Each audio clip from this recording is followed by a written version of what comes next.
Doctor ortho Ayurvedic oil and capsule. अब दर्द भी घुटने टेकेगा। सीएम विष्णुदेव साय ने दी बड़ी सौगात। रायपुर मेडिकल कॉलेज और मेहका हारा अस्पताल को 103 करोड़ रुपए के विकास कार्यों का किया शिलान्यास। मेडिकल कॉलेज में नए छात्रावास का किया भूमि पूजन। सीएम साय ने कहा, मरीजों को बेहतर उपचार उपलब्ध कराना सरकार की प्राथमिकता। रांची में झारखंड बीजेपी की कोर कमेटी की हुई बैठक। प्रदेश अध्यक्ष आदित्य साहू की अध्यक्षता में हुई बैठक में कई ज्वलंत मुद्दों पर हुई चर्चा। राज्य में कानून व्यवस्था, जेपीएससी में धांधली के खिलाफ आंदोलन की तैयारी। बैठक में बाबूलाल मरांडी, कर्मवीर सिंह और मधु कोंजा भी रहे उपस्थित। नवी मुंबई इंटरनेशनल एयरपोर्ट के नामकरण को लेकर उग्र प्रदर्शन। डीबी पाटिल के नाम पर अड़े विस्थापित। प्रदर्शनकारियों ने विधान भवन घेरने की कोशिश। पुलिस ने कई प्रदर्शनकारियों को लिया हिरासत में।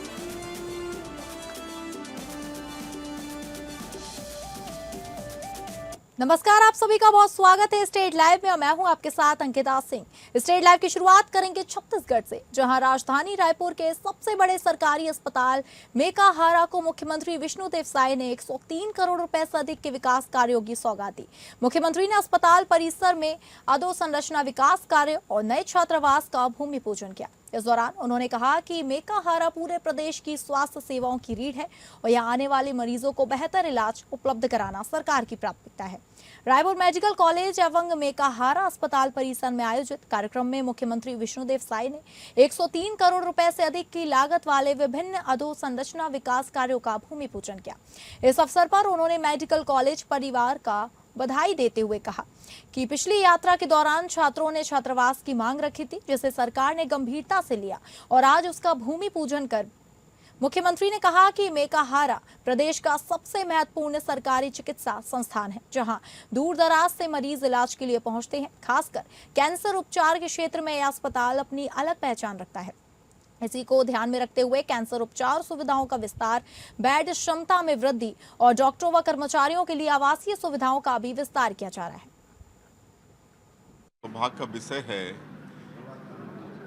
कि मेडिकल कॉलेज और चिकित्सालय परिसर में इसके विस्तार के लिए 103 करोड़ से ज़्यादा अधोसंरचना विकास के कामों का आज भूमि पूजन हम लोगों ने किया है। प्रदेश के डिप्टी सीएम अरुण साव जी की उपस्थिति, हमारे प्रदेश के स्वास्थ्य मंत्री श्री श्याम बिहारी जायसवाल जी की उपस्थिति, हमारे रायपुर उत्तर के विधायक पुरंदर मिश्रा जी की उपस्थिति, हमारे सीजीएमएससी के चेयरमैन श्री दीपक मस्के जी की उपस्थिति, हमारे हेल्थ सेक्रेटरी और पूरे मेडिकल कॉलेज और चिकित्सालय परिवार की उपस्थिति में ये भूमि पूजन का कार्यक्रम संपन्न हुआ है। 10 दिन तक कांग्रेस अपना बैठक करती है, 10 दिन तक, तो उनको अच्छा लगता है और हम 2 दिन का चिंतन शिविर राज्य के हित में कर रहे हैं।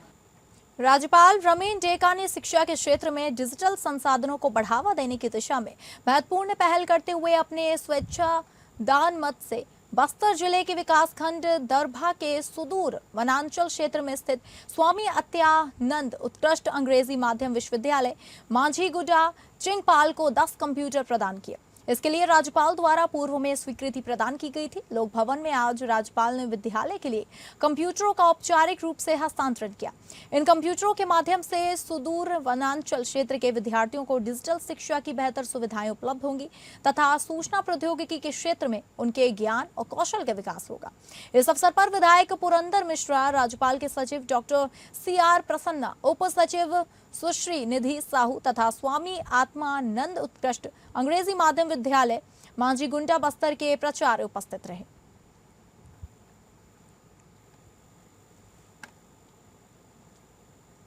पूर्व कांग्रेस अध्यक्ष धनेंद्र साहू ने कहा कि नकटी में किया गया तोड़फोड़ भाजपा सरकार के आपराधिक कार्य था। बिना किसी कार्य योजना के गरीबों के मकानों को तोड़ा गया। भाजपा सरकार ने गरीबों को मकान तोड़कर जो क्रूरता दिखाई है, उसके चौतरफा विरोध के बाद लगातार सरकार झूठ परोस रही है। भाजपा की सरकार 50 सालों से नकटी गांव में रह रहे गरीबों के घर को तोड़कर अपने तानाशाही चरित्र को प्रदर्शित किया है। विधायकों का आवास बनाने के लिए अन्य सरकारी जमीनों का उपयोग करना था, लेकिन नकटी गांव की जनता के प्रति भाजपा की दुर्भावना सामने आई है। नकटी गांव की जनता के घरों को अवैध बताने वाली भाजपा की सरकार जवाब दे, जब वह जमीन अवैध थी वहां प्रधानमंत्री आवास कैसे बन गया? नकटी में निवास कर रहे लोगों का राशन कार्ड, आधार कार्ड उनके घरों पर बिजली कैसे पहुंच गई? नकटी गांव के नागरिकों से बिना चर्चा किए आधी रात को उनके घरों पर बुलडोजर चलाया गया। बारिश के मौसम में गरीबों को घर से बेघर किया गया। यह अन्याय है। कांग्रेस पार्टी इसका विरोध करती है। सरकार ने वहां पर 85 मकानों को तोड़ा है। 25 से अधिक प्रधानमंत्री आवास को भी तोड़ा है। प्रधानमंत्री आवास के हितग्राही अब दोबारा आवास लेने के पात्र नहीं रहेंगे। अमूनन अमानवीय आधार पर बारिश के समय विस्थापन की कार्यवाही नहीं की जाती। यह छत्तीसगढ़ में 10 जून से 15 जून मानसून आने का समय माना जाता है। इस समय के बाद राज्य के जमीनों का सीमांकन भी नहीं किया जाता है। नकटी गांव में तोड़फोड़ की कार्यवाही 29 जून को की गई, जो पूरी तरह से गलत है और गैर कानूनी प्रक्रिया है। इस कार्यवाही में शामिल अधिकारियों के खिलाफ कठोर कानूनी कार्यवाही की जाए। सरकार कानूनी कार्यवाही नहीं करेगी तो हम इस मामले को लेकर कोर्ट जाएंगे। राजीव भवन में कांग्रेस के वरिष्ठ नेता धनेंद्र साहू, प्रदेश कांग्रेस संचार विभाग अध्यक्ष सुशील आनंद शुक्ला, पूर्व विधायक विकास उपाध्याय, जिला शहर कांग्रेस अध्यक्ष श्री कुमार शंकर मेनन, नकटी मामले की कमेटी के सदस्यों ने पत्रकार वार्ता लेकर नकटी मामले सरकार पर क्रूरता के आरोप लगाए थे। वह जमीन जो है शामिलात चारागाह की जमीन है और मात्र 3 हेक्टेयर भूमि उसमें से सरकारी जमीन है। अलग ही सीमांकन होने से मालूम पड़ेगा कि नारडीए की ज़मीन में कौन सा किन किन लोगों का मकान बना है और शामिलात चारागाह की ज़मीन में कौन कौन से मकान बने हैं। हालांकि सभी अतिक्रमण अवैध है, लेकिन उसी ज़मीन में सरकार ने वहाँ पर 24 आवास बनवाए हैं, बिजली लाइन दिया है, पेयजल दिया है और इतने लंबे समय में उनको वहाँ पर व्यवस्थापन करने की पात्रता बन जाती है। उसको उसी भूमि में ही सरकार को व्यवस्थापन करना चाहिए था और जो सरकार अभी तक नहीं की और उसको अतिक्रमण मान रही है। छत्तीसगढ़ वक्फ बोर्ड अध्यक्ष सलीम राज ने स्पष्ट किया, गैर मुस्लिम हिंदू महिला पुरुष का निकाह अब मौलाना नहीं करा पाएंगे। कोर्ट मैरिज के बाद धर्म परिवर्तन अनिवार्य होगा। छत्तीसगढ़ वक्फ बोर्ड के अध्यक्ष सलीम राज ने सामाजिक सहमति से एक फरमान जारी किया है, जिसमें बिना कोर्ट की मर्जी के कोई भी इस्लामी शादी को मंजूरी नहीं होगी। इसके साथ ही साथ उन्होंने कहा कि गैर मुस्लिम महिला या पुरुष बिना इस्लाम कबूल किए इस्लाम धर्म पर नहीं आ पाएंगे। साथ ही साथ कोर्ट की मंजूरी भी अनिवार्य होगी। भाजपा ने जिसे बना के रखा है, मुझे ऐसा लगता है कि उस व्यक्ति के पास में न कानून की समझ है, न ही उसे अपने अधिकारों की समझ है। अपने अधिकारों की तरफ जाकर लगातार वह कुछ न कुछ फरमान जारी कर रहा है। किस धर्म की युवती, किस धर्म का युवक कैसे किस ढंग से विवाह करेंगे, इसके लिए कोई भी कानूनी प्रावधान नहीं है। भाजपा प्रदेश कार्यालय रांची में पार्टी अध्यक्ष आदित्य साहू की अध्यक्षता में कल प्रदेश कोर कमेटी की बैठक संपन्न हुई। इस बैठक में राज्य की वर्तमान स्थिति के अलावा संगठित विषयों पर भी लंबी चर्चा हुई। बैठक में राज्य में ध्वस्त कानून व्यवस्था, जेपीएससी में धांधली आदि मामले पर भाजपा काफी गंभीर दिखी। बैठक के बाद प्रदेश महामंत्री मनोज सिंह ने मीडिया को ब्रीफिंग करते हुए कहा कि पार्टी की इस बैठक में राज्य से जुड़े कई महत्वपूर्ण विषयों पर सार्थक चर्चा हुई। इस दौरान उन्होंने कहा कि राज्य सरकार की अकमण्यता के कारण पूरे प्रदेश की चरमराई विधि व्यवस्था पर गंभीर चर्चा हुई।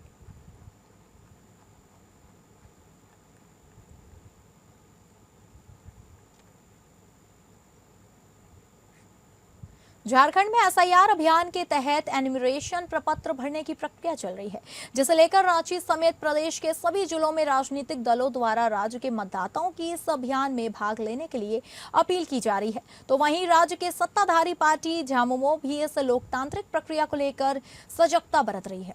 इसी कड़ी में पार्टी के महासचिव एवं पूर्व कैबिनेट मंत्री मिथिलेश कुमार ठाकुर ने एपीएन न्यूज के माध्यम से राज्यवासियों को संबोधित करते हुए केंद्र सरकार की नीतियों पर हमला किया। साथ ही अन्य राज्य का हवाला देते हुए बीजेपी पर संवैधानिक अधिकार का हनन करने का आरोप भी लगाया।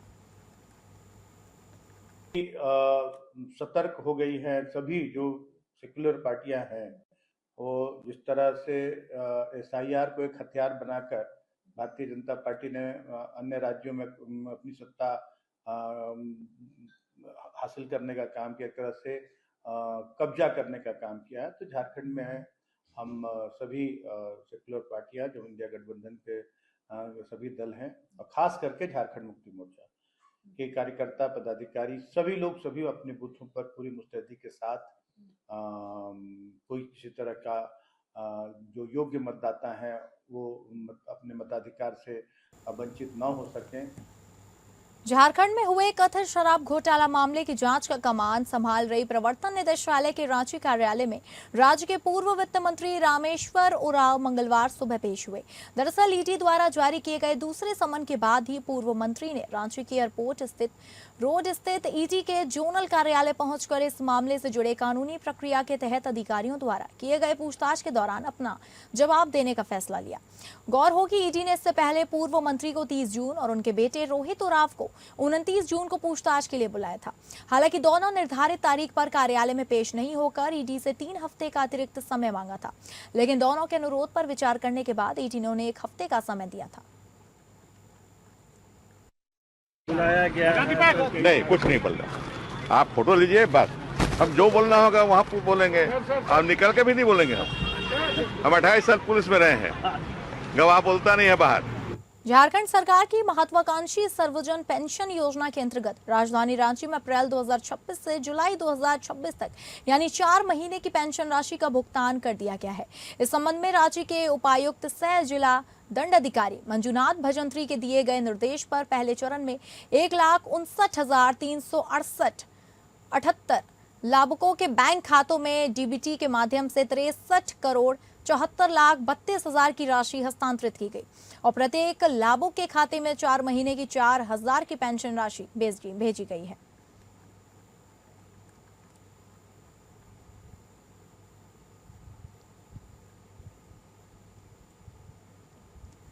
जगजीवन नगर स्थित श्रम कार्यालय के समक्ष सुरक्षा प्रहरी कर्मचारी संघ ने अपनी विभिन्न मांगों को लेकर सांकेतिक भूख हड़ताल की है। इस दौरान संघ के नेताओं ने बताया कि आईआईटी से हटाए गए 110 सुरक्षा गार्डों की तत्काल पुनर्बहाली की जाए तथा संस्थान का पंजीकरण रद्द किया जाए। उन्होंने आरोप लगाया कि 14 महीने पहले बिना उचित कारण के सुरक्षा गार्डों को काम से हटा दिया गया, जिसके बाद से लगातार श्रम विभाग और संबंधित अधिकारियों से न्याय की गुहार लगाई जा रही है, लेकिन अब तक कोई समाधान नहीं निकला। संघ के नेताओं ने बताया कि आईआईटी के निदेशक से भी कई बार बातचीत की गई, लेकिन उनकी मांगों पर कोई सकारात्मक पहल नहीं हुई। उनका दावा है कि लंबी कानूनी और विभागीय लड़ाई के बाद यह सामने आया कि संस्थान का पंजीकरण नियमों के अनुरूप नहीं है और वह अनुचित श्रम व्यवहार का दोषी भी पाया गया है। आज का ये सांकेतिक भूख हड़ताल आईआईटी से हटाए गए 110 मजदूरों का सुरक्षा गार्डों के पुनर्बहाली के लिए और आईआईटी का रजिस्ट्रेशन रद्द करने के लिए किया गया है। उप मुख्य श्रम आयुक्त के यहाँ हमारी कितनी आईडी चलने के बाद भी हमारे सुरक्षा गार्डों को पिछले 14 महीने पहले हटा दिया गया। हमने बहुत गुहार लगाई इनके पास, बहुत सारे ये किए, आईआईटी के डायरेक्टर से भी गुहार लगाई, लेकिन उन्होंने हमारी एक ना सुनी। काफी लड़ाई लड़ने के बाद इन लोगों ने ये पाया कि आईआईटी का रजिस्ट्रेशन जो है ठेका श्रम वाला वो गलत है। अनुचित श्रम व्यवहार में भी ये लोग दोषी पाए हैं, तो दोषी पाए तो कार्रवाई करें। अब ये कार्रवाई के नाम पर 6 महीना से खेल रहे हैं जो हमने परमिशन के लिए दिल्ली भेजा है। बोकारो एसपी नाथू सिंह मीणा ने बेरमो और गांधीनगर थानों का निरीक्षण कर लंबित मामलों के त्वरित निष्पादन के निर्देश दिए। मंगलवार को हुए निरीक्षण के दौरान इंस्पेक्टर रोहित कुमार सिंह सहित पुलिस टीम मौजूद रही। एसपी ने लंबित कांडों के शीघ्र निष्पादन और जांच की गुणवत्ता बनाए रखने पर जोर दिया। उन्होंने फुसरू बाजार में ट्रैफिक व्यवस्था को जल्द दुरुस्त करने की बात कही ताकि जाम की समस्या से राहत मिल सके। इसके साथ ही किराएदारों के अनिवार्य सत्यापन का निर्देश दिया गया। एसपी ने अवैध गतिविधियों और अवैध कारोबार पर सख्त अंकुश लगाने के निर्देश भी दिए। अधिकारी है उनके पास जितने भी लंबित कांडों की समीक्षा की है और कांडों का निष्पादन काफी तीव्र गति से हो रहा है और बाकी जो बचे हुए कांड है उनका भी निष्पादन अविलंब करने के लिए दिशा निर्देश दिया गया है। साथ ही अपराध नियंत्रण करने को लेकर जो रक्षक राइडर यहाँ पर रात को जो ड्यूटी कर रहे हैं उनकी संख्या और बढ़ाई जा रही है। बेरमो और गांधीनगर दोनों एरिया में यहाँ पर रक्षक राइडर्स की संख्या बढ़ाई जा रही है। साथ ही एक ट्रैफिक का भी यहाँ पर इशू दिख रहा है, तो उसको लेकर यहाँ पर ट्रैफिक को लेकर भी कुछ ऑफिसर्स एक्स्ट्रा डेप्यूट कर रहे हैं। उनके साथ जो पीओएस मशीन है, ब्रेथ एनालाइजर है, उसके साथ में अब ऑफिसर्स की प्रतिनियुक्ति कर रहे हैं ताकि और बेहतर तरीके से पुलिसिंग हो। सभी पदाधिकारी और पुलिसकर्मियों को ये निर्देश दिया गया है कि आम जनता के साथ अच्छा व्यवहार करें, किसी के साथ भी दुर्व्यवहार की शिकायत नहीं आनी चाहिए। और जो एंटी क्राइम चेकिंग है वो रेगुलर समय बदल के होते रहने चाहिए ताकि अपराधियों में डर का माहौल बना रहना चाहिए। जहां बिहार के तिरहुत प्रमंडल में नेपाल में लगातार हो रही भारी बारिश का असर अब साफ दिखाई देने लगा है। नेपाल से आने वाली नदियों का जलस्तर तेजी से बढ़ रहा है। कई जगहों पर चचरी और पीपापोली पानी के तेज बहाव में प्रभावित हो गए हैं, जिससे आवाजाही ठप हो गई है। हालात को देखते हुए निचले इलाकों में रहने वाले लोग अब सुरक्षित स्थानों की ओर पलायन करने को मजबूर हो गए हैं। वहीं प्रशासन ने बाढ़ को लेकर हाई अलर्ट जारी कर दिया है। नेपाल के तराई क्षेत्रों में हो रही मूसलाधार बारिश ने तिरहुत प्रमंडल में बाढ़ का खतरा पैदा कर दिया है। नदियों का जलस्तर लगातार बढ़ने से नदी किनारे बसे गांव में दहशत का माहौल है। कई स्थानों पर ग्रामीणों द्वारा बनाए गए चचरी पुल और पीपा पुल या तो बह गए हैं या उन पर आवाजाही पूरी तरह खतरनाक हो चुकी है। निचले इलाकों में पानी का दबाव इतनी तेजी से बह रहा है कि ग्रामीण अपने मवेशियों और जरूरी सामान के साथ सुरक्षित ठिकानों की ओर पलायन कर रहे हैं। संभावित बाढ़ के इस खतरे को देखते हुए आपदा प्रबंधन विभाग और स्थानीय प्रशासन पूरी तरह मुस्तैद हो गया है। हमारा प्रमंडल है, उसमें 3 ऐसे जिले हैं जो नेपाल की सीमा बनाते हैं, और उसमें भी जो पश्चिमी चंपारण का क्षेत्र है, वाल्मीकि नगर का क्षेत्र है, उसके साथ साथ मोतिहारी का भी क्षेत्र है। ये सब बाढ़ प्रवण इलाके हैं। इतना ही नहीं, बहुत सारे जो हमारी नदी है बागमती, उसके कारण भी आप देखेंगे वैशाली में भी, गंडक के भी कुछ क्षेत्र ऐसे हैं जहाँ पर प्रॉब्लम्स हैं। तो मैंने इस संदर्भ में जून में ही तटबंधों का निरीक्षण किया था, और निरीक्षण के क्रम में मैंने निर्देश दिया था संबंधित जो अपने अभियंता हैं कि जो है तटबंधों की मरम्मत का काम ये लोग प्रारंभ कर दें और तैयारी पूरी कर दें। तो अभी चूँकि जानते हैं कि बिहार में वैसे तो वर्षा जो पात है वो सामान्य से अधिक नहीं है, बल्कि कम ही है, लेकिन चूँकि आप जानते हैं कि नेपाल से आने जो नदियाँ होती हैं उसका फ्लैश फ्लड की स्थिति होती है, और वह बड़ी ही खतरनाक स्थिति हो जाती है, कभी कभी अचानक हो जाता है। अब बात करेंगे महाराष्ट्र की, जहां नवी मुंबई अंतर्राष्ट्रीय हवाई अड्डे को लोक नेता डीबी पाटिल का नाम दिए जाने की मांग को लेकर प्रकल्पग्रस्तों ने जोरदार आंदोलन किया। प्रदर्शनकारी विधान भवन की ओर मोर्चा निकालने वाले थे, लेकिन पनवेल पुलिस ने इसकी अनुमति नहीं दी। अनुमति नहीं मिलने के बाद पुलिस ने आंदोलन में शामिल कई प्रदर्शनकारियों को हिरासत में ले लिया।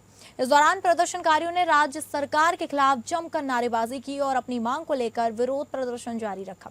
आंदोलन का नेतृत्व सांसद सुरेश महात्रे और पूर्व विधायक बालाराम पाटिल कर रहे थे। भारी बारिश के बावजूद बड़ी संख्या में प्रदर्शनकारी आंदोलन स्थल पर डटे रहे और अपनी मांग पर अड़े रहे। प्रदर्शन के दौरान रश्मिता पोपटिया को भी पुलिस ने हिरासत में लिया। फिलहाल क्षेत्र में स्थिति तनावपूर्ण है, लेकिन नियंत्रण में बताई जा रही है।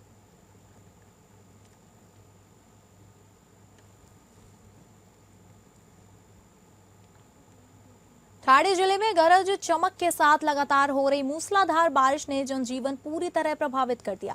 जिले के कई निचले इलाकों में जलभराव की स्थिति बन गई है, जबकि कई नदियां खतरे के निशान के करीब पहुंच गई हैं। प्रशासन ने नदी किनारे रहने वाले लोगों से सतर्क रहने और अनावश्यक रूप से घरों से बाहर न निकलने की अपील की है। लगातार कई दिनों से हो रही बारिश के कारण जिले के विभिन्न हिस्सों में हालात गंभीर बने हुए हैं। खड़वली नदी और भादसा नदी उफान पर बह रही है। शाहपुर मुरबाड़ मार्ग पर भादसा नदी का जलस्तर बढ़ने से लिबर्टी ऑयल कंपनी के पास सड़क पर पानी भर गया है, जिससे यातायात प्रभावित हो रहा है।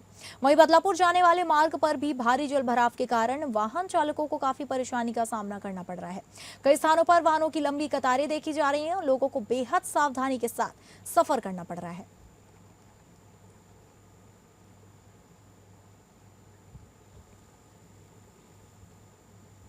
नवी मुंबई के तलोजा सेक्टर 10 इलाके में एक भीषण सड़क हादसा हुआ। बताया जा रहा है कि कार चालक का वाहन से नियंत्रण अचानक हट गया, जिसके बाद तेज रफ्तार कार ने सड़क पर मौजूद 8 से 10 लोगों को टक्कर मार दी। इस दर्दनाक हादसे में एक की मौत हो गई, वहीं जबकि 5 लोग गंभीर रूप से घायल बताए जा रहे हैं। सभी घायलों को इलाज के लिए नजदीकी निजी अस्पताल में भर्ती कराया गया है। हादसे के बाद कार चालक वाहन छोड़कर मौके से फरार हो गया। पुलिस उसकी तलाश में जुट गई है और दुर्घटना के कारणों की जांच जारी है। 12-12:15 की घटना है और तभी ये एक्सीडेंट हो चुका है। अच्छा, कितने लोग घायल हैं इसमें? अभी तक जानकारी के मुताबिक 5 लोग घायल हैं। उनको एमजीएम अस्पताल में एडमिट किया है और वहाँ पे उनकी ट्रीटमेंट चालू है। वो एक डॉक्टर ने डेथ डिक्लेयर किया है। उनको शायद उप जिला हॉस्पिटल में शिफ्ट किया गया है। 6 बजे के करीब पे यहाँ पे एक्सीडेंट हुआ। एक नदीम नाम का व्यक्ति यहाँ पे उसका देहांत हो गया है, उसका इंतकाल हो गया और करीब 6-7 आदमी यहाँ पे घायल हो गए हैं। उन लोगों को एमजीएम हॉस्पिटल में यहाँ से भेजा गया है और हमारी पूरी टीम भी यहाँ पे है। मैं सिर्फ यही मांग करता हूँ कि यहाँ पे स्पीड ब्रेकर बनाया। अब बात करेंगे पंजाब की, जहां कपूरथला में मेयर चुनाव से पहले राजनीतिक माहौल उस समय गर्मा गया जब नगर निगम की टीम कांग्रेस से जुड़े एक पार्षद के आहूजा रेस्टोरेंट को सील करने पहुंची। कार्रवाई की खबर मिलते ही बड़ी संख्या में लोग मौके पर जमा हो गए और नगर निगम की टीम का जोरदार विरोध शुरू कर दिया। विरोध बढ़ने पर मौके पर तनावपूर्ण स्थिति बन गई, जिसके बाद पुलिस प्रशासन के अधिकारी और भारी पुलिस बल तैनात कर दिया गया। करीब 3 घंटे तक चले इस हाई वोल्टेज ड्रामे और विरोध प्रदर्शन के बाद नगर निगम की टीम ने आखिरकार आहूजा रेस्टोरेंट को सील कर ही दिया। वहीं रेस्टोरेंट मालिक और उनके वकील ने आरोप लगाया कि मेयर चुनाव से पहले राजनीतिक दबाव बनाकर यह कार्रवाई की गई। उनका कहना है कि नोटिस उसी दिन दिया गया और जवाब देने का पर्याप्त समय नहीं मिला। हालांकि नगर निगम अधिकारियों ने सभी आरोपों को खारिज करते हुए कहा कि पूरी कार्रवाई नियमों और कानूनी प्रक्रिया के तहत की गई है।